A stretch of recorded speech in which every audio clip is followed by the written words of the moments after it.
Reggie here, your friendly neighborhood bodybuilder and comic book collector. And I want to welcome you to another one of my live streams. I'm going to be honest with you. I am excited about this live stream, almost to the point that I was late because I was laughing so hard with Danielle just a couple of moments ago.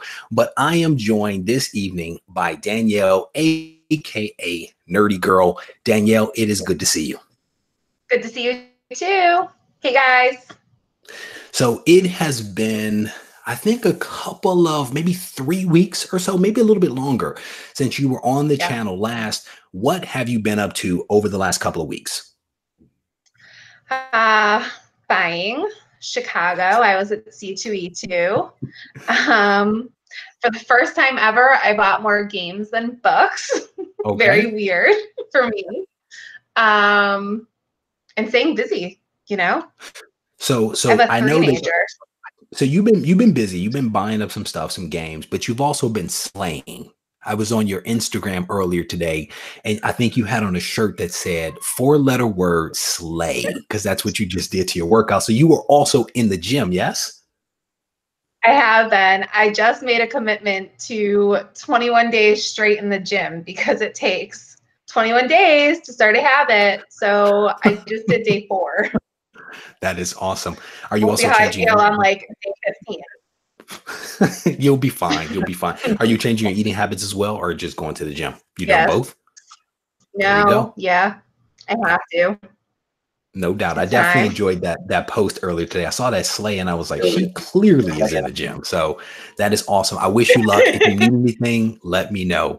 So we are going to spend some time talking about pre-code horror, and we are going to get into a conversation in just a few moments. But I want to say hello to all the folks that have joined us here in the chat. Wolf Mode 88 is here. My buddy Tech 31 Kid, aka Ben, is in the room. Ben, hey Ben. I'm actually going to see Ben this weekend, possibly on Sunday at Berkeley Comic-Con. Chris Bigger is here. Oh, fun. Airman is in the house. Anna Love is here. She is saying hello, guys. Stay pumped. Is that your friend? Is that your friend? Anna. She's a huge comic book girl. Oh, very nice. Anna. She's got some monsters on her page. Anna, welcome. I have to check you out on Instagram. Stay Puff is here. DS Comics, my guru when it comes to pre-code horror. Thank you, brother. I appreciated all your help that you gave me a couple of days ago. H-Town Comics is here. Hialeah Comic Bro is in the house. Bake the Snake is here. Mr. Guerrero is here. It is good to see all of you guys, and I want to thank you for taking a little bit of time out of your day to actually join us. We have somewhat of an agenda for tonight, and we also have a purpose for what we are trying to do, and that purpose is to talk a little bit about pre-code horror, and specifically, whenever Danielle's here, we are also going to look at some killer books. So we're going to talk a little pre-code horror, and we're going to look at a lot of books, and I want you guys to stay tuned because Danielle actually has, I think, a little surprise, something that has never really been seen before. So you guys want to definitely stay tuned towards the end of this live stream for that. And if you haven't yet subscribed to the channel, I definitely want to encourage you to do so that you can stay abreast of all the content that I release on a weekly basis. So Danielle, I think you mentioned that you were at C2E2 in Chicago recently. How did that con go? How was it for you? It was fun. I mean, that's probably my favorite show to go to of all of them because it's such a great comic book show. Like, there's still pop culture, but so many comic guys come there that it's like a reunion, and it's really the first big show of the year. Like, it is. They're like my little comic family. And I'm such a nerd, I know. And so it's nothing wrong with that. We're all nerds. Go ahead. See everyone, because like people come from the West Coast, and you have the East Coast guys, and you get Midwest, and so you get a taste of really everyone at this show. It looked like a really cool show. I mean, I wasn't there, but I saw a lot of footage, a lot of YouTube streams were going on, a lot of like Instagram stories were being updated, and it looked like a really fun show, you know? But it sounded like you said that you picked up more games than you did comics. And it seems as of late that you've been going into the games pretty heavily. Is that fair? Yeah, it's fair. I'm still in comics, like that's still my thing. But I think that video games are about to like do something really freaking cool. Okay. And I'm really excited to watch it happen. I was talking to a couple of game collectors that I've kind of met. And I was like, it's really fun for me because it's all this fresh new energy. And, you know, I love the comic book community, but it can be very cutthroat and competitive and not nice sometimes. And video games is like comics were before CGC came into inception and people started seeing more, I guess, money. And it's just so fresh and they're also nice. Yeah. Yeah. I'm gonna be honest with you, Danielle. When you deal in like the dollar bins that I deal in, everybody's really friendly, you know, because it's all dollar books at my end of the spectrum. You know, take okay, well, if this is the level where I go by, they're real cutthroat, okay? you have too many zeros where you do things. And in the like the two, you know, the 0.00 down on my end, man, we are all friends. Trust me when I tell you. So I just did a 25-cent sale the other day. So they share. They don't share at that end, at the other end. No. I actually I let some people flip. I let people flip through some books while I just looked over their shoulder. We're all friends in the 25-cent. So you did C2E2, and I think you're doing something else coming up. I think it was New Hampshire that you mentioned that you're going to go to? Yeah, it's a one-day show in Concord, and I'm really excited for it because it's all comics, no cosplay, just like comic book guys and artists, and I think he has a couple of art dealers. So, and it's by my boy Jason. He puts on a great show. Very nice. And I get to nerd out with some of my like East Coast people. Yep. I think I'm basically doing the same thing, hopefully this weekend on Sunday at the Berkeley Comic Con. It's basically, I think, a one-day show. That's where I'm actually going to see Ben and Chris, because I think they're going to have a table, and it's nothing but comics. It's all comics, typically in one room, and then there's like an artist like area set off to the side, but it should be a good show. I'm actually looking forward to it. Cool. I like those setups. Yeah, I mean, it's very intimate. It used to be much more intimate. The first time I went, it was like a sweatshop. It was really bad. And they went to a new location that's actually pretty nice. So I was actually talking with some people recently about you. Nothing but good things, so don't worry about it. But what they referred to you. No, it was good stuff. I defend you. I like you. But they were referring to you as like the Superman collector. Right. And I was like, I think she actually collects more than just superheroes and more than just Superman specifically. That's fair to say, right? I mean, yes, you have a wonderful Superman collection, but you collect a lot more than just that. Yeah, 1,000%. Yes. I love timelies and I love like the pre-code stuff. Basically, I like covers. If there's a dope ass cover with good art and it's like gritty or war, then I like it. There you go. Maybe I'm a little masochistic. So you heard, I don't know. There was a whole lot of that going on in the pre-code horror phase, right? I mean, every cover seemed to almost be like a bondage cover or some kind of, you know, good girl art kind of thing. I mean, it was some of that artwork and those covers were really out there, right? Yeah, all the yes. So how long? And go ahead. I don't know. They so. Am I glitching? A little bit, yeah. We're having a little bit of a Am technical. I glitching? Yes. Yes. Yep. So Eric, Ben likes the time lease. He's putting his hand up, and Eric presses saying, "Collect what you like." My buddy Closet Geek just hit me with a super chat, brother. I definitely appreciate you doing that. Okay, I think hopefully Danielle's getting her stuff situated. The thing about these live streams is that it's always frantic right before we go on air, because typically there is some kind of technical glitch that happens. So this is all par for the course of what happens anytime we're doing a live stream. So Melissa Costa is in the house. It's good to see you, Melissa. Hey, Bo, that's my girl. There she is. Okay. So, Melissa, I've heard that you are going to cause some trouble here in the room. So enjoy yourself. Have some fun. All right, Danielle, you ready? Yes, Okay, I think she's still having a couple of I'm issues trying to here. tell my daughter to get off Wi-Fi. Okay, no worries. Go ahead. So I'm here, I'm strolling through. Oh, so here's the thing. If you guys were paying attention to the last video that I dropped on the channel, one of the things I talked about was I got the X-Men 94 and I was asking people to vote to tell me which book actually gets replaced on the wall behind me. And as you probably have noticed, I have completely revamped the entire wall back there.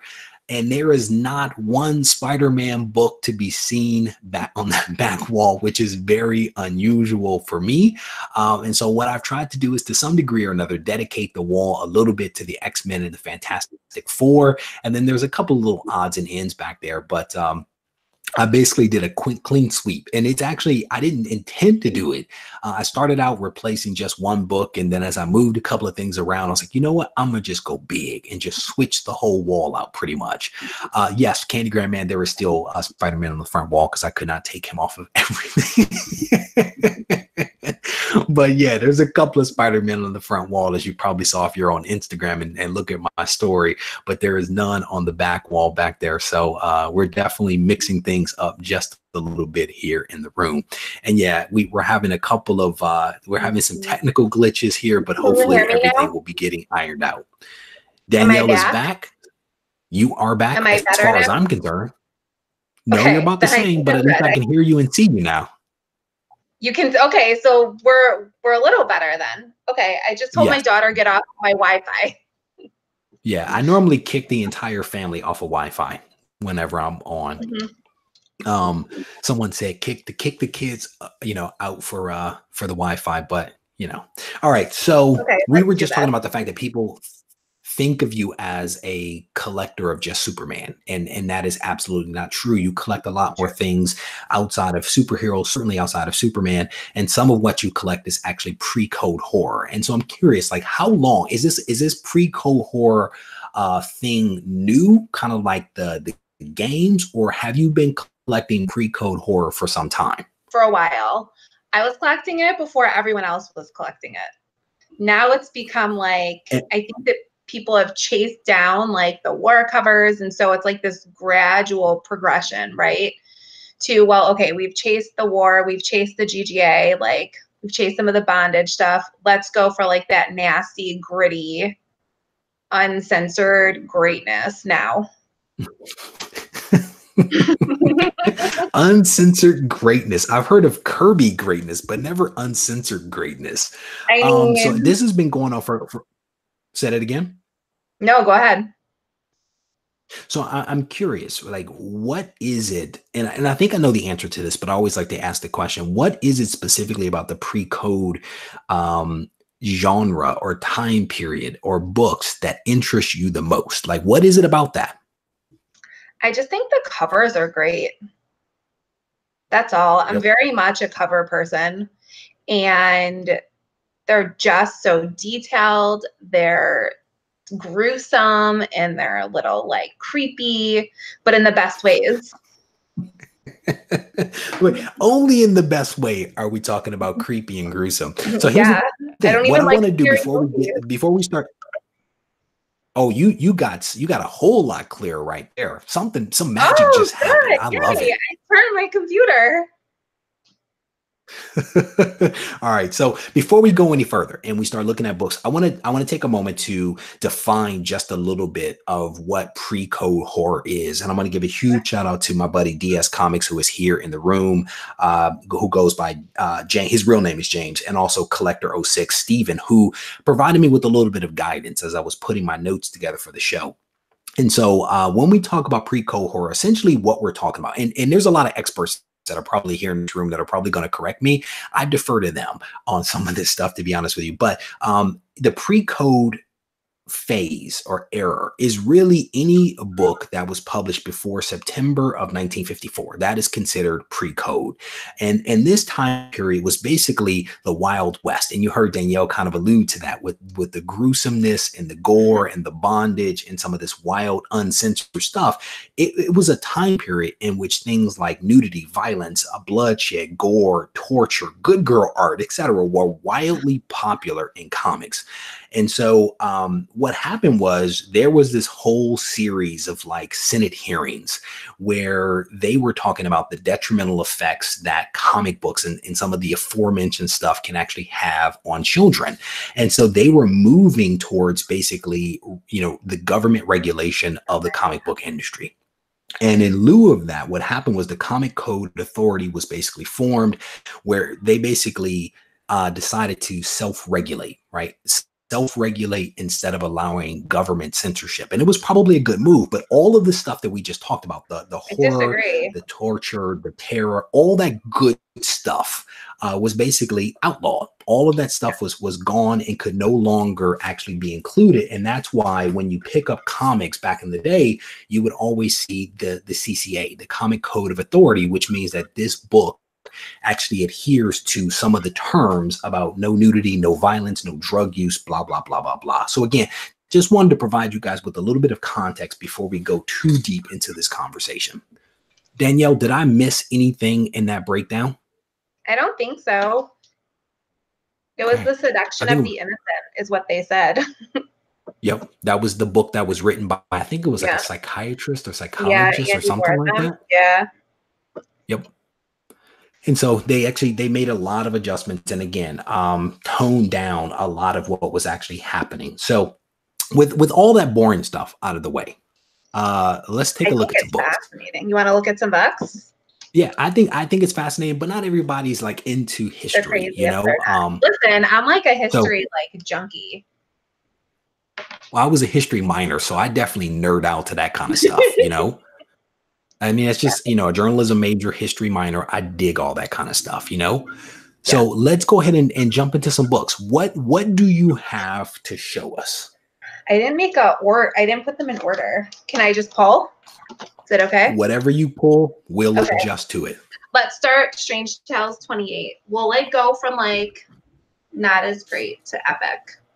Okay, so this one's a 5/5. It's just great. Look at that cover. So classic. He's trying to rip his jaws off his face. It's amazing. That is a lot of gore. So that is strange. That is Strange Tales 28. I think that was from Atlas 1954. Yeah. And to give a little bit of breakdown here, the CGC census basically shows 40 total books on the CGC census, with 39 of them being universal and 1 of them being qualified. They're super rare too. They're not easy to find books. I might hoard this one. I'm not gonna lie. That might not be my only copy. How long have you had that? How long have you had that copy? A few years at least. A lot of these I've had for a while. And DS Comics, who is my resident guru, says a 4.0 just sold for $1,000 recently. Over $1,000, yeah. They've gotten crazy. So here, Black Cat 50 is out of control. Why do you think that is? Because not all of these books were super expensive despite their rarity, right? I think it seems like only as of late that they've really started taking off. And I'm curious, why is that? Supply and demand, right? All of a sudden they're super wanted and they're popular and people are searching for them. And there's so many copies out there and there's so many collectors. And so if everyone's fighting for a really high grade copy, it really happens, in my opinion, on the lower end stuff and the really high grade stuff. The books in the middle, they kind of just do a little of this, right? Yep. Because go ahead. No, go ahead. And I think you can see that almost with any type of book to some degree or another, right? Because the upper end is a different type of a collector, right? And then your Yeah. lower end is like the only affordable option Right. for the vast majority of people. And And they're that's such why a you get a pool. lot of movement there, Yeah. Yeah. There's such a And big that's pool why, of people. yes, there's a lot more people that can Yeah. buy a lower grade book than they can buy a 9.8, right? You might only have one or two buyers or one or two sellers Yeah. at that upper end, but that lower end, that's where the masses of people will sit. And one of the Yeah. things that we oftentimes talk about is that, if you want a true return on investment for your book, deal in the lower end, right? Because you're going to have less money out of your pocket, right? And your returns are going to Yeah. be greater because you have a bigger pool of people that can actually afford to buy that book versus the 9.8, where you're looking for that one person that has 100 grand, or in the case of my recent con visit, 1.5 million to buy that book, True. you know? But it kind of goes both ways though, right? Because you're going to have like a higher percentage return, but the dollar value return on that high grade book is going to be much larger. Like it might be a smaller percentage, but the dollar value return is much larger. So it's like hard, right? If you can afford to spend like and get like a really high grade copy, do it. Yep. Yep. I think I that's like an to do excellent both. point. One of the questions I'll ask you before we go too deep in this thing is, you're going to be showing us a lot of books. Are these books for sale? For the right, I mean, I'm always willing to sell it at an offer. These are kind of like PC books. I do have some Okay. under copies though. If someone was interested, on some of them I have under copies. And I asked that question because it comes up every stream you're Yeah. on where people are like, so can I buy that? Okay, so Can I reach out to her? I want to put it out there now. Go ahead. always reach out to me. I'm always willing to listen to an offer. On my actual Instagram, a lot of that stuff is for sale. I just don't post for sale. But it's available. Like a lot of the stuff I'm showing tonight and like some of the other books I've shown, they've been kind of personal copies. But I have under copies on some of these books, and I can mention if I do, if someone's interested in that cover. Like the Strange Very Tales, I good. have Very under good. copies. And my buddy Wayne over here is saying horror isn't his thing, but the covers are awesome. There's no doubt about that one. So we just looked at Strange Tales 28 from Atlas 1954. What Yeah, do you have for us next? I have. Oh, this is so good. Fight Against Crime 2065 from Story Comics. I mean, look, he's like shoving her body and pulling her head at the same time out of the gutter, out of the sewer. Like, stop. Amazing. Is there any wonder that there were Senate hearings back in the day over these books? Yeah, I think they should have let well enough alone. Listen, kids watch scary movies now, then they read comic books and got freaked out. At least this was That's just in true. books, That's true. That's true. So we're right? looking at Fight Against Crime number 20 from Story Comics, to her point, That's 1951. Now, what's interesting about this one, Danielle, I'm curious. There are only 2 of these on the entire CGC census, and you're holding one. Please tell me you have an under copy of this one as well. I don't, but it's such a classic. Look, it's a decapitation cover. It's freaking amazing. That is It's a crazy. great That's a nice book. cover. It's a great book. So here, let me read a couple of comments. Ben is saying, everything may not be for sale, but everything has a I don't want to sell price. It's true. He's right.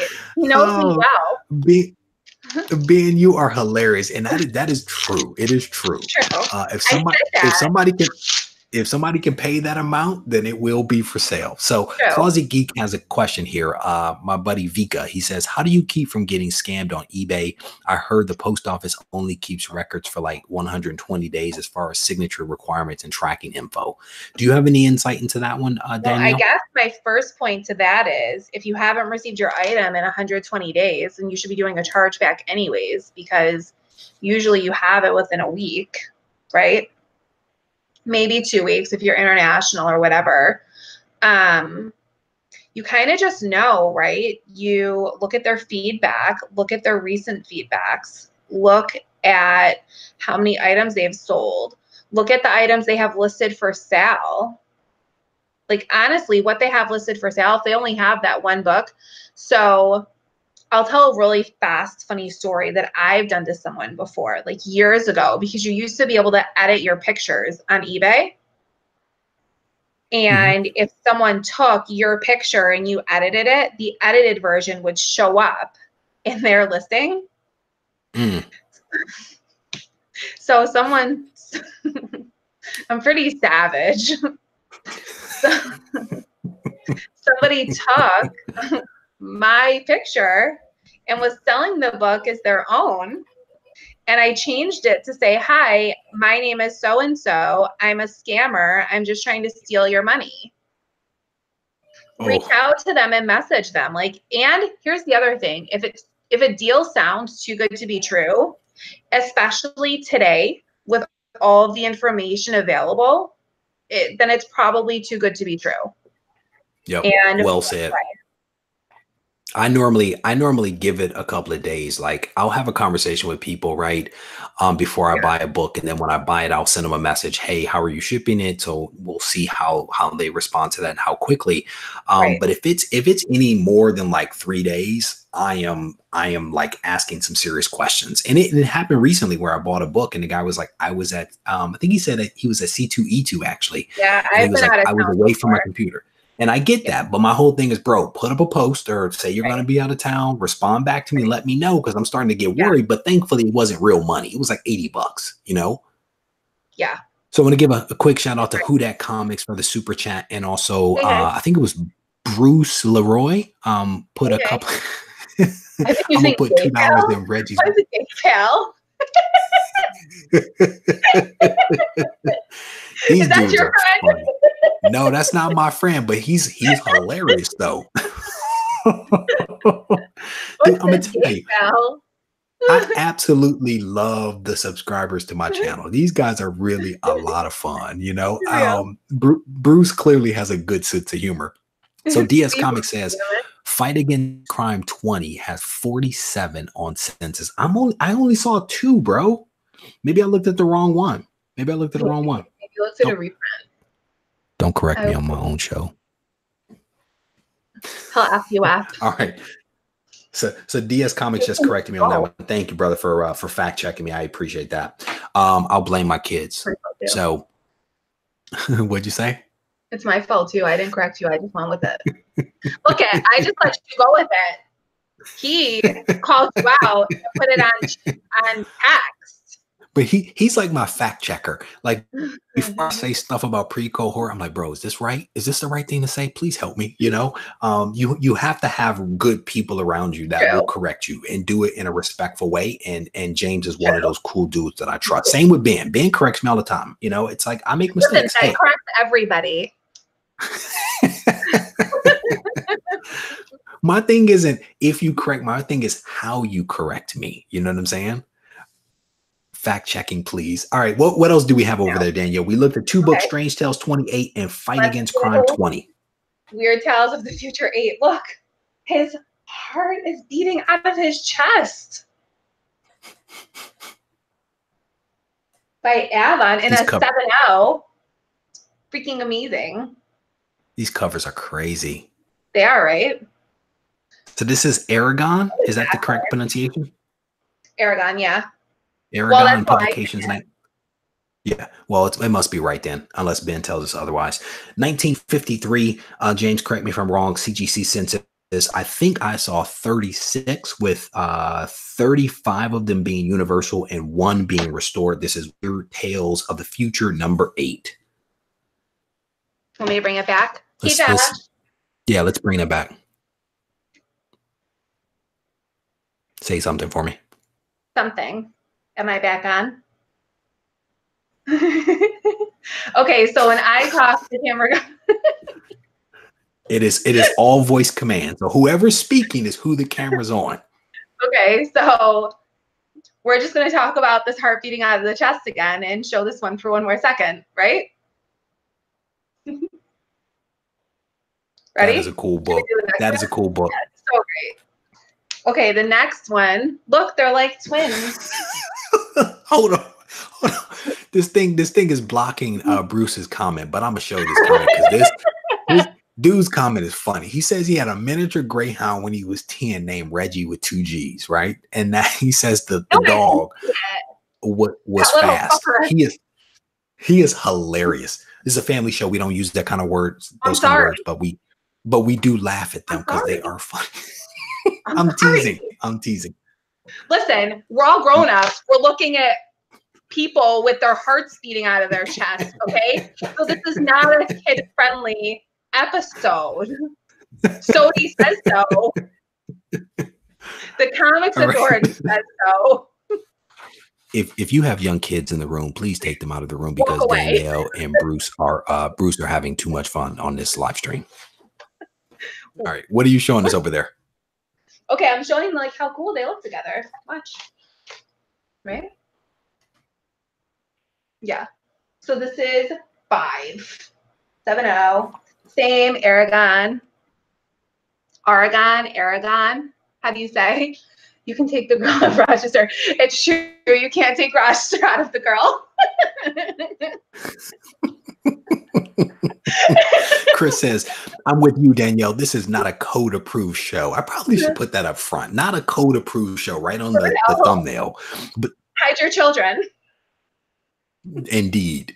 So this is Weird Tales of the Future number 3. CGC Census says there are 33 of them out there with 31 on that are universal and 2 that have been restored. So cool, right? They're so pretty together. So I have under copies of both. If people are interested, you can message me on Instagram, Nerdy Girl Comics.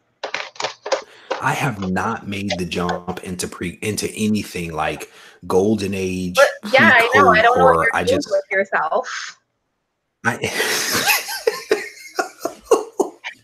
So there was this admin that worked at my job once, and I left some pants in like the dry cleaner box, and it was a year later that I went to go pick them up, and she said to me, Reggie, you need to get your life together. That was basically what you just reminded me.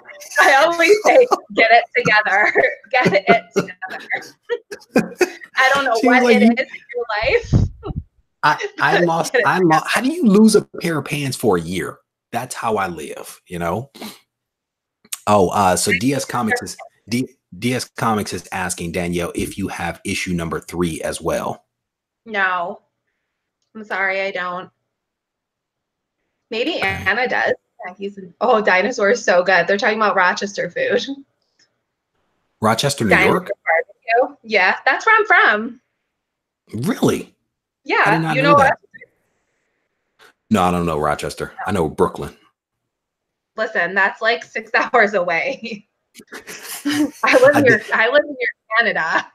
I dated a girl from Fishkill once, though, for a while. No, that's like in New York still, though. That's like Adirondacks, right? I think so. I'm geographically challenged. It seemed like it was in the middle of nowhere, let me tell you. All right, so we have looked at so far Strange Tales 28, Weird Tales of the Future 5, Weird Tales of the Future 8, and we also checked out Fight Against Crime number 20. Okay, this is like the hot book of the year. I agree with I do like, yeah, I'm reading comments. This is very distracting for me. Focus. I don't know how to, Reggie. What's DC Comics name? What's his name? Your fact checker. I can't remember his name. Who? DS Comics. Yeah. This is the book that we were talking about that he says is not super rare. And I agree. Everyone has it, but everyone wants it. So check out that grade. Black Cat 50, 8.5. I might have a couple under copies, but I don't know if they're for sale yet.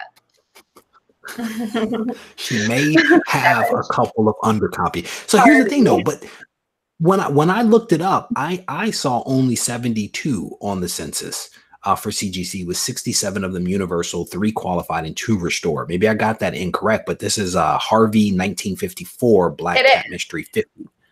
And I know that that seems like it's not a lot of copies, but if you look at it compared to the other pre-code stuff, it's more populous, right? And there's a lot of raw copies still that aren't graded, that are still out there, that still exchange hands.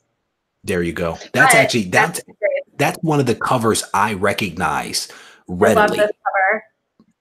His face is like melting off from the radium. So too old to play with toys is saying Black Cat 50 is an incredible cover. DS Comics says 67 unrestored is a lot for pre-code horror. He agrees with me. It is, especially when you compare it to the other books that we're looking at. Mel, what are you talking about? That's the Hulk 181. Yeah, he's kind of right. The Hulk 181 of pre-code, because everyone wants it.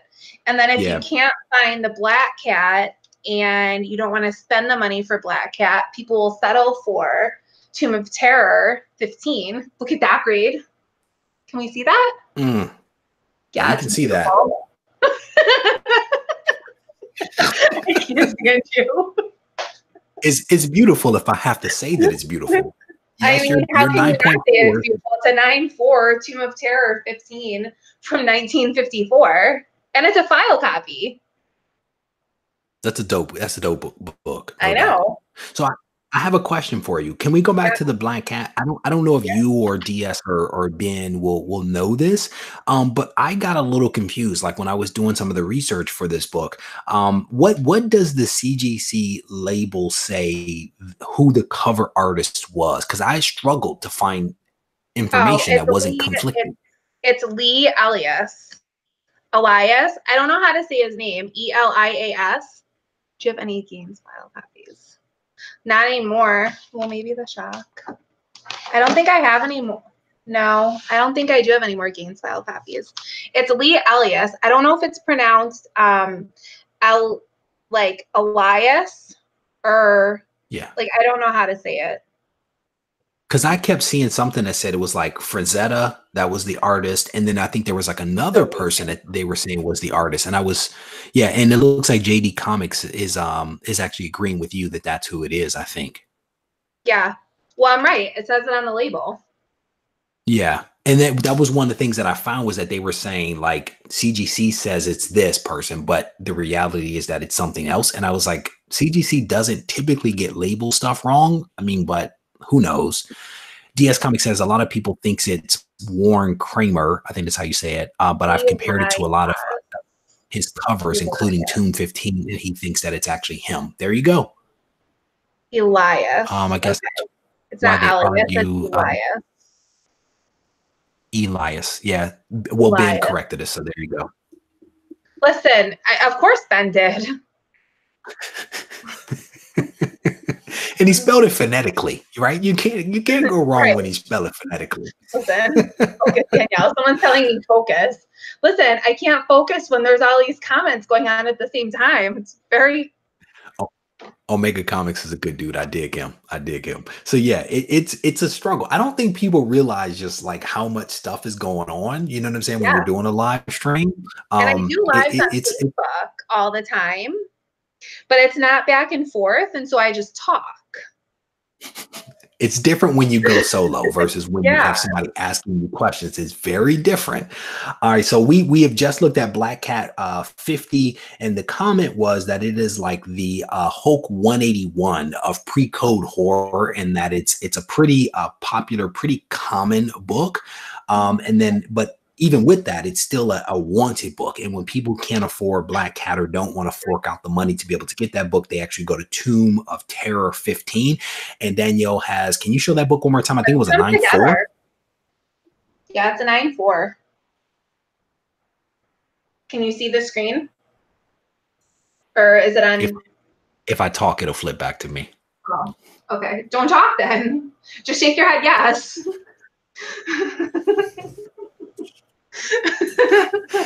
That is why I like having you as a guest, and I didn't realize it was because you were also a New Yorker. So I dig that. You're not a wallflower. I'm not. Never a wallflower. Never. Those are two very cool books. So great Very together, cool right? books. I wish I had a Do you have 9-4 under Black Cat 50. do you, well, I'm sure that there's one out there for you to There get. is. I just don't want to pay for I it. think I think I just saw you. Didn't you just get a Captain America 1 as well recently? Yeah. Yeah, Beautiful. I A think on 5-5. one show we were talking about how you wanted that book, and then not Got that it. long later, in my opinion, it was like a week and a half. Then it popped up and you had it. So I play to win. so folks, next time Danielle will be on the show, she'll be showing Black Cat 9.4. So just get ready for that. She plays Let's to hope win. so. Okay. How much is I that? do How have much does a 9.4? How much does a 9.4 Black Cat run? I'm just curious. a lot, like ridiculous. I think a 9.0 just sold for like 11 or 12 or something crazy. It's got to be at least like 20. Goodness. What Wayne does DS says, Comics think? That's the only way to play to win. Yeah, for sure. high What people need with to know. cow copies is classic Harvey file copy. Awesome copy. He's saying, JD is saying Harvey best-selling book. Richie Rich. Ben is asking if you have Strange Suspense Stories 19. No, Ben told me he has some free code though. He's saying he doesn't, but he does. I'm actually supposed to have Ben on the show at some point. Stop. That would be great. I'm actually supposed to have him. Hilarious. Yeah, I went to the dude's house.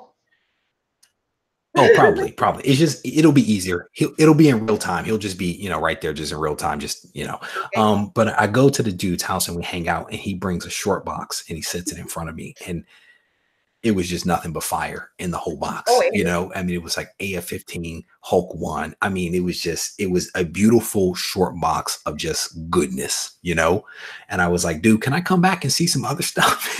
It was like, okay. When can I come back? All right. So we've looked at some cool things. What do you have next for? What else do you have for us? I have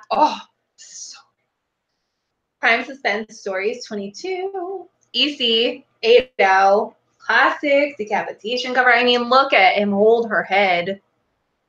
Stop.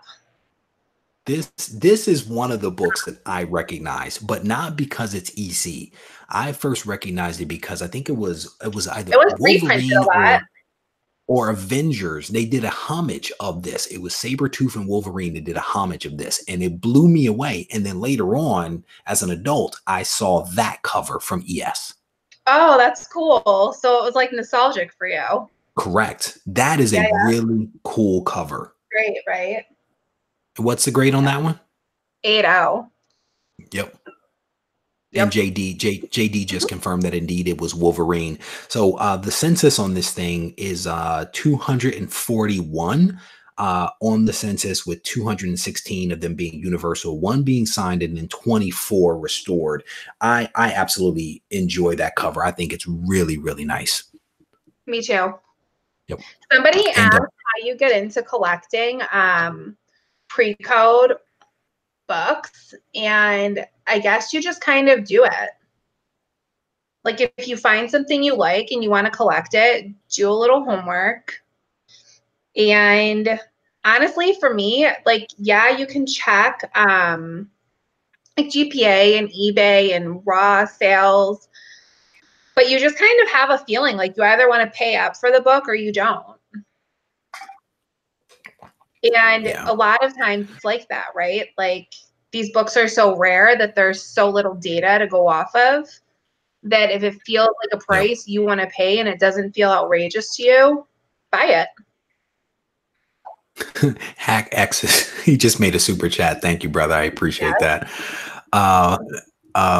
So that was one of the things that DS Comics and I were supposed to work on, like, I don't know, 6 months ago, was this whole thing around like pricing for pre-code horror books because that's his thing. Like he Yeah, yeah. doesn't do many modern books or Silver Age. He does pre-code horror. And I think DS Comics, correct me if I'm wrong, I think you actually have a video on your channel in which you talk about how to triangulate the price. Because I know we had a conversation about it, but I think you also had a video. So please correct me if I'm wrong about that, because pricing for these books, to Danielle's point, is a little tricky because there could sometimes be years between the sales of books, right? And you know, there isn't a whole lot of sales data. It's not like a modern book or even a Silver Age book for that matter. So the question becomes, how much do you pay? How much is too much? How little? Am I getting a smoking deal? And so DS has some criteria that he shared with me previously that kind of help triangulate what a good price is.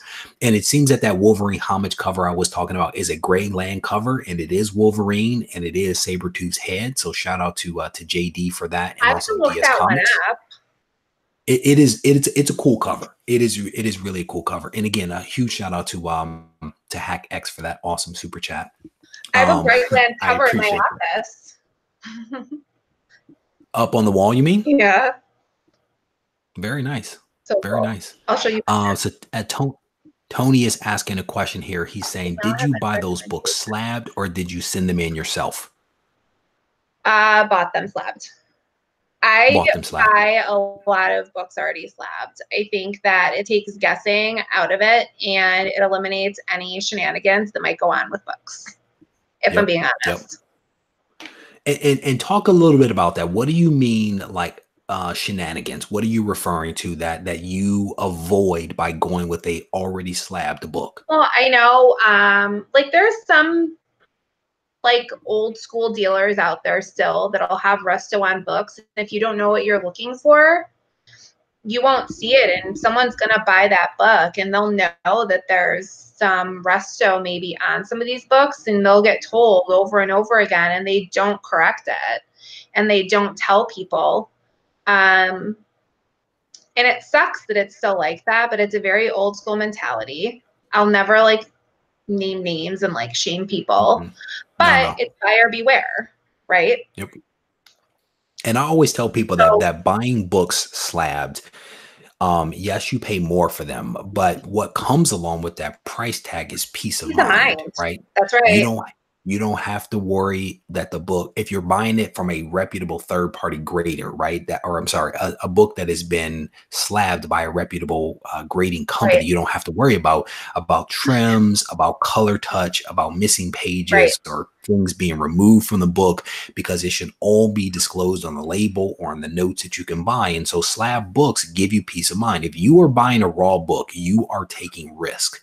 And so that's part of the reason why we do certain videos on how do you spot restoration, right? So that if you are buying a raw book, you to some degree or another know what to look for. And some of it's so good though. And if it's professional. And trimming is so hard. Like even I don't always see trimming, because if it's like a micro trim job, and if you don't really know what you're looking for on trimming, are you laughing at me or the comments? Sorry. I'm very precise on like a micro trimming. I was laughing at something you said, but this is a family friendly show, so keep going, please. Keep going. I say something? Keep going. Why would you do that? No, you started it. This is your family friendly show. My channel, Fido channel, would not be a family friendly channel. It would be grown up. I know.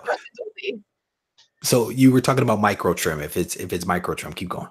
So if it's micro trims, like even that is like super duper hard to detect, like because it's like so tiny and minute, and it, even like interior pages, sometimes it might not even be the cover, but it could just be the pages, and it just takes all of that out of the game. Someone asked me what books are undervalued in pre-code. Listen. Send you an email for that kind of information. Is that? I'm fine. Because then it wouldn't be undervalued as soon as you mentioned it. Anymore. Too old to play with toys is a good dude. He's one of my buddies, one of my two buddies on the Twitter machine. There's the other Kingpin Comics. How you doing, brother? Good to see you. So here we see if there's so DS Comics is saying micro trimming by that one guy a decade ago was fairly big scandal for CGC at the That time. So was. there you go. It was. That was But, pretty crazy. no, go ahead. Did you know much about that? Because I honestly don't know about the micro trimming Yeah, scandal back a in lot the of day. books got by. There were a ton of books that this guy, he would just like super trim, so we got really high grades. And it was before people, I think, really knew or understood like how slight it could be, but that it could still be there. Yep. I mean, I think the thing is, anytime money is involved, you are going to have some people that try to take advantage of Always. situations. And so I think in Loopholes all things, sometimes. you have to be careful, because people aren't always honest, and it's definitely a shame. But that adage, buyer beware, is definitely a real thing. But again, if you go with a reputable grading company to buy that book, then you eliminate some of your risk. And again, we are probably not going to get that answer on the undervalued pre-code horror. You may want to send her an email. Send her an email, have a conversation with her. Maybe she'll tell you. I don't know. Keep it honest, Danielle. She's from New York. All right, so we have one last book to look at. And this is like the a lot of people say it's like the Poor Man's Suspense 3, but it's really not a cheap book. So it's like what you get if you can't find, I'll say it's what you get if you can't get a Suspense 3, because that book is so rare and hard to find and elusive. Okay, Shock Suspense 694 bondage cover. This is the one I sneak peeked. Look at that beautifulness. This is one of my favorite covers. That is a cool cover. It's so twisted really and cool. Awful, and like everything all in one.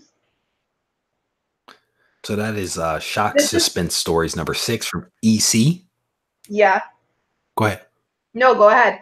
This is probably part of the reason and then there already came into effect. Like, this is very. Yeah. There are 178 of these on the CGC census, 167 of them universal, 2 qualify, and then 9 restored. This is a pretty high grade book to be from 1953 at a 9.4. It's crazy. Yeah, sick, right? So I dig that one. And you did do a sneak peek of that on Instagram. I did like just like right there. Yeah. DS Comics is saying the artwork on that dress is so amazingly intricate and textured. He says there. Oh my goodness. He says there's a 9.9 on the sentences. Holy crap. Wow. That's bananas. He says Omega Comics is saying no enamel white pages with these books, people. What color pages did you have on that book? I can't see that. White. White, yeah. Yeah, white pages. Colossus is awesome. He says he's never seen one in person. This is like pretty close to being in person. Go ahead, Danielle. Say something for me so they can see this book. Oh, something. Look at that. So good. Yeah, this is great. That is a very cool book. Wow. Wow. Incredible, right? Chaos Lord is saying all pre-code horror is undervalued. That is from Chaos Lord. Rob Worst is making a comment here about PGX putting their own graded books for sale. Yeah, that was back in the day. And Tony Trombetta, my buddy, is from EGS, is in the room, and he is the second person, possibly the third, to make a comment here, Danielle, that has to be acknowledged. I have to acknowledge these comments where people are saying that you should sell me an AF-15. And we have had conversations about AF-15. I already told you I'll sell you one. And I keep telling people I'm saving all these super chats and all my pennies to do it. Listen, it's on him. I already told him I'll sell him one. That's on him. That's not on me. Someone asked me earlier today. They said, Reggie, would you consider selling all the books on your wall to buy an AF-15? Not this wall. It was the previous wall. And I was like, no, I won't. I won't do that because it would hurt my heart to see all those books. But I do have a plan. I kicked off a series the other day. If you guys haven't watched it, it is called Road to AF15. We are on the road, and it is to be determined how many miles we are going to have to go before I can actually have a real conversation with Danielle about her small assortment of AF15s that she's sitting on over there. What you should do is figure out your road for the next 2 months. And then by the time July comes, April, well, you have 3 months, I guess. And then when I go to the West Coast for the torpedo show, you can come do it in person and we can live stream it. All snap. Did you guys just hear that? Guys, I just put him on the timer and on the spot, just so we're clear. I just put him on a clock. Okay? July. You did put me on going and let everyone like crowd share and own 0.5% of it. They can all No, we don't do that here. No. We don't do time payments. We don't do credit cards. We don't do that here. I didn't say credit card or time payments. My goal is to walk in and be like, here, there you go. Let's make magic. Let me have my book. Look, my MacBook's all screwy right now. What do I do? Yes, so we're definitely going to try. Tony Trebetta, brother, it is good to see you. Thank you for joining the chat. All right, so at the beginning of this thing, we kind of teed up. We teed up that Danielle was going to be showing some really cool books to us, some pre-code horror books. But there is also something that she's going to share with us that I don't think has been shared before, and I think it's really cool. A few people know about it. Okay, there you go. So a few people know about it. Yeah. I teased it. I teased DS Comics because he's my buddy, and sometimes I give people early teasers to stuff that's coming up, but I didn't tell him what it was. So Danielle, what are you going to share with us? I have 2 art pieces. Are you laughing at me? Hold on. You thought there was one. I surprised you too. You did. You were constantly surprising me, but Wayne's making me laugh because Wayne says sell a kidney and I'm good. And FJC81 is asking what torpedo show? Oh, there's a torpedo show. I don't remember the date. I'll post about it. But there is a torpedo show in July, the weekend before San Diego Comic-Con in LA. I had a chance to hit their booth. They had three booths set up at WonderCon, and I went by and hung out with them for a little bit. But I was expecting one piece of artwork. I'm now hearing that there were 2 pieces of artwork that are actually going to be shown tonight. Yeah. I can't see any more comments. My MacBook is like going crazy. Okay, I'll show this one first because this one's the lesser, but it's still really cool. It's the cover of the Chamber of Chills 10. That's crazy. Incredible, right? Look at the line work. So this is why I love original art. This is like just the amount of detail and intricacy that they put into drawing these covers is just mind-blowing to me. And I love that it's one of a kind, right? Like you can go out and you can buy another comic book. You can't buy another original cover. So that is super nice. I'm being quiet on purpose because I want to make sure that people can actually see this thing. This is Elias, the artist. That is nice. So badass, wow. Right? Look at his face. Look at his eyes. For me, I'm like weird about eyes in artwork and faces. Joey Solo is saying, where does he sell his kidney? Brother, that's black market. You may not come back from that. This is a family-friendly show, and we don't talk about selling organs. No, dude, after you see a head coming off, I think you can talk about some kidneys now. I think it's actually okay. But that was dope. I didn't know you were going to show that one. That's really cool. That is gorgeous. So cool, right? All right. But I think to your point, that's what makes original art like really nice is that it is one of a kind. And you can see all of that detail that is either done by the main artist or by the inker, because sometimes you can see them separate, but it it's amazing to see some of the detail work, because I had a chance to see some Michael Turner stuff up close, blown Oh yeah, away, blown away with the detail. It is. I'm like, dude, how much time did you spend making that the right. details in that rock? You know, I but really that's like. also go ahead. No, go ahead. But that's also one of the things about whether you're talking about pre-code horror or you're talking about original art. How much do you spend? The pricing is what always gets me when it comes to those two things in particular. You know what? With artwork, especially, it's really what you're willing to pay. And then it's really what you're willing to sell it for. Because, like, don't get me wrong, there's some prices that I just look at people and I'm like, you're crazy. Like, you're out of your mind. But if it seems reasonable, for some reason, I'm really good at targeting prices. Like, even at auctions, I'll call it. And I really don't, this is probably going to rub people the wrong way, but I don't really do any like homework before. I just look at them and I'm like, well, that should be this price. And I feel like it's very instinctual with art where you either know it or you don't, and you can look at past sales. Heritage is honestly a great resource for art because their archive is so massive. But you either know it, it's just one of those things, right? Are you reading comments? I'm reading comments. I'm What are they listening to you saying? because you're making some really good points. Someone was asking for your website and can't get enough. Who is hilarious says that it is her website is youcanaffordit.com. Oh my gosh, if that's available, I'm buying it when this is over. I'm honestly, the people that are subscribers to my channel, I genuinely enjoy. They are Amazing. fun. Hilarious. Says dub youcanaffordit.com. And that's not a slant on the person that asked that question. So it's just a joke. But It's seriously so though, funny. Daniel, where can people find you? Because we're not done. We're still looking at some more art, but I where have can one people more find art. you? Yeah. I don't know why my math book is so jacked up right now.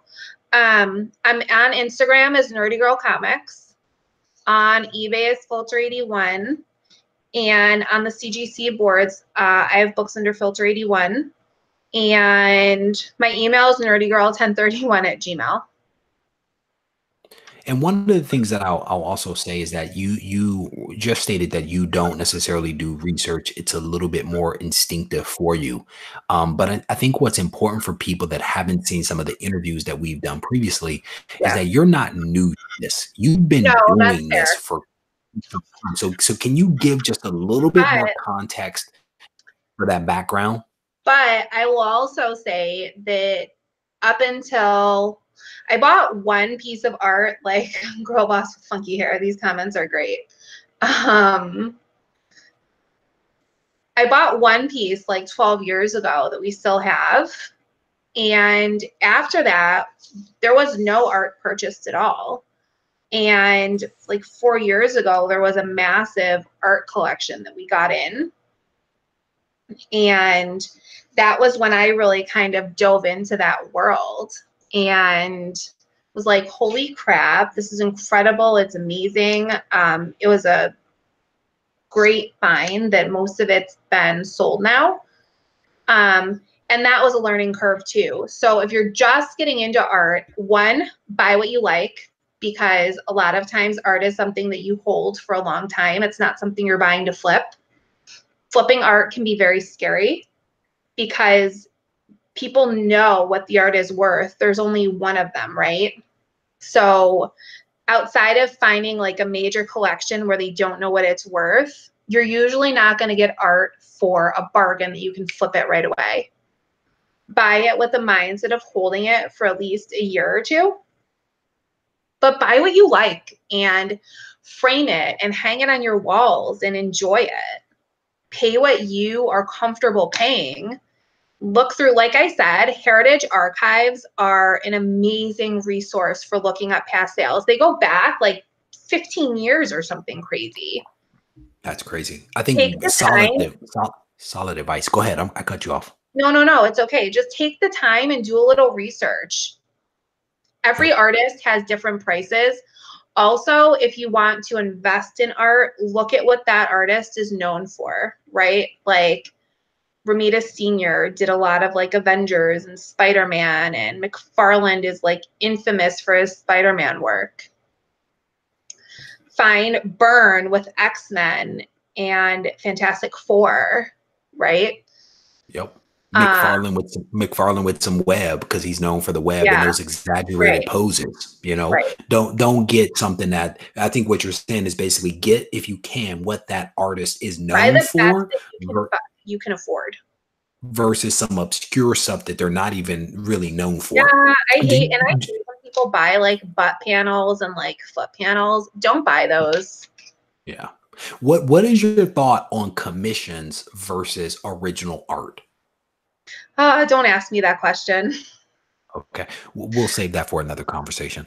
I'm not a commission fan. I understand people love them, and I appreciate and I respect and I love looking at people's commissions, but I want like something that, because like if you get a commission, that's for you. I guess if you're just buying it to collect it, buy it, frame it, put it in your book, like whatever you're going to do. And that's really cool because I've seen some really dope commissions done. Yep. But for me, I want something published. I have one piece of original art page, right? And it is, I think it was X-Men 471. I bought it years ago by Billy Tan. And one of the things that I got a real kick out of was when I opened that comic up and I set it next to the original art, I got a big kick out of that. I just thought that was one of the coolest kind of experiences. Yeah. And the only piece I own, I paid $150 for it. And that's nice. Yeah. It had the Blackbird in it and a couple of X-Men and a Sentinel, right? And it was cool. So and that's so funny. She said, "Don't tell people to get into art." Who says that? Anna, I love you, girl. Funny. She said, "I'm hoarding." Like what is she hoarding? Art. She says, "I love you, Chica. Rock on." Okay. But don't tell people to get into art. I'm still hoarding. Funny. She has one of like the collections that I am like a little envious of. Okay. We're now that, I mean, that says a lot. I said the same thing to you when I reached out to you about that Wonder Woman book. I was like, this is gonna make you a little jelly, but I'm gonna tell you about it. Then you knew all about it, so kind of ruined it. Rained on that parade. But the fact that you say that about Anna may say a lot about what she's holding on over there. You know? Everything, okay. That's awesome. All right, so we looked at one piece of art. We have one additional really cool piece. Okay, so it's really cool. I can't find the letter that came with it. I'm really upset right now. But this is, so look at the return label. It's from LB Cole with his old address. And it's so freaking cool. Like, this is hands down my favorite piece in like everything I have, because one, nobody else has it. It can never be duplicated. And it's just amazing. It's sick. It's a commission that he did, and somewhere in the house, I can't find it. I have the letter that he wrote to the guy that commissioned this, explaining why he made the edits he did. That is crazy. Yeah. That is a crazy piece of art. Look at the colors on it. It's beautiful. I think I'm going to frame it and put a red frame around it, actually. And that's painted, yeah? Yeah, it's painted. Yeah. It says evil down here. So here's for those that don't know LB Cole, right? This guy was actually, he's known for his poster color covers, right? Where he basically uses primary colors over a black background. And that's essentially what we're showing here. He started his career in 1940, worked for a ton of different publishers, and things, it seemed, based upon my research, kind of exploded for him when his artwork was on the cover of Overstreet's 11th edition, and also when his artwork was seen, I think, on the covers of the 2-volume photo journal guide to comics. That's kind of when things blew up for him. But if you can see this artwork that Danielle is showing, That is why Do you this want me dude to is so talk popular, again? because that's gorgeous. Go ahead. Stunning, right? This is hands down my most favorite. Yeah. Listen, if anyone out there watching is a website builder, message me because I've desperately been looking for someone to build a website. Can I plug that? Is that okay? Oh no, you hey, knock it out. I have no problem with that. Okay. So I that can is pay you in definitely comics cool. and talk Hack to you. Hack X is saying that is awesome. Who is this? Chris Barrett says he always gets LB Cole and Craig Russell confused. Tina, my good buddy, is saying wow. Chris is saying he thought he just did jungle covers. No, That thing is did some gorgeous. amazing horror covers. I had a Starling Terror Tales 11, but I sold it too soon. That is dope. And here's the thing. I go back to what I said to you earlier, right? Or earlier on in this conversation, where people assume that you are all about superheroes. They assume that you are only about Superman. But clearly, over the course of like this conversation, you have demonstrated that you're not just in one area, right? You are doing original art. You were doing Yes, pre-code horror books. I mean, you're doing a lot of stuff, yes. and you're doing it at a really high caliber. You never quite answered my question earlier about about how long you've been doing this, because again, there are some people here that haven't seen those previous interviews. So can you talk just a little bit about like how long you've been in the game? In the game, 14 years. There you go. Yeah. Yeah. Yeah, Tony, I'm not going to ask that one. We're going to ask that one off Get air, a my discount friend. on AF-15. What was the question? What was the question? No, it's just his comment. Just his comment. I'm going to read that. Tony's a good dude. I definitely dig him. Listen, but no, she's a wonderful guest to have on the show. You know. I always appreciate you having me on. I always have fun, and I get to talk. And that's the thing.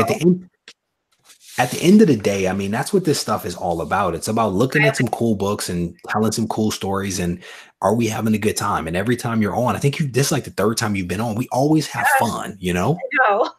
And there are definitely some people that are really easy to just chat with, and you are definitely one of those people. So we'll have to have you come back again. I know.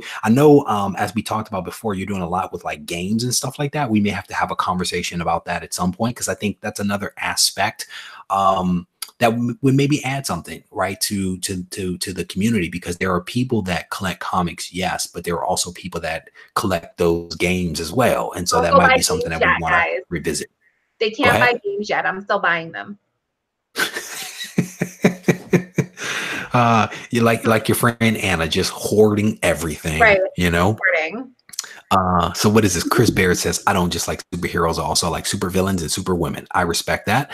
Omega Comics is saying, Reggie and Danielle, great show. Danielle, focus. I can't.